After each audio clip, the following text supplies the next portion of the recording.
L'un des moyens les plus efficaces d'organiser nos notes dans Google Keep, c'est d'utiliser les étiquettes. Les étiquettes, on peut venir les ajouter à l'avance ou les ajouter au moment où on crée la note. Pour les ajouter à l'avance, on vient ici dans Modifier les étiquettes. Alors, je viens créer une étiquette, par exemple, mettons géographie. Je suis un prof de géo, par exemple. Je viens me faire mon étiquette géo. Et voilà, je me suis fait mon étiquette géo. Je pourrais me faire une étiquette histoire.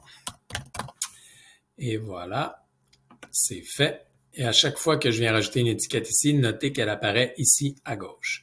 Une fois que c'est fait, je viens terminer et je viens faire une nouvelle note et je veux l'étiqueter.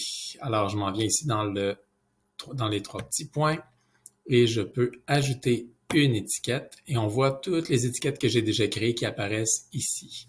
Je peux, si j'en avais vraiment plusieurs et que je la voyais pas tout de suite, je pourrais tout simplement me mettre à écrire. Là, j'ai écrit seulement la lettre G et ça a isolé la seule étiquette qui a Géo. J'ai cliqué sur le crochet. Alors, je viens de la taguer, je viens de l'étiqueter Géo.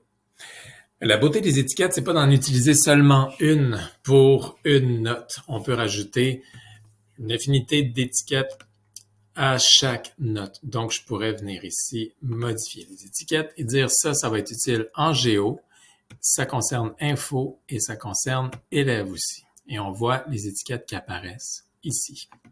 Et quand je dis que c'est un moyen d'organiser nos notes, c'est qu'ensuite, on peut isoler les notes qui ont une certaine étiquette. Par exemple, si j'ai une autre note ici que je vais étiqueter élève,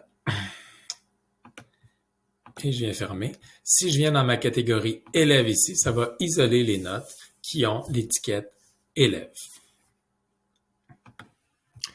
Un autre moyen d'ajouter des étiquettes au lieu d'aller dans le menu, c'est de venir dans le texte même, d'utiliser le hashtag, qui est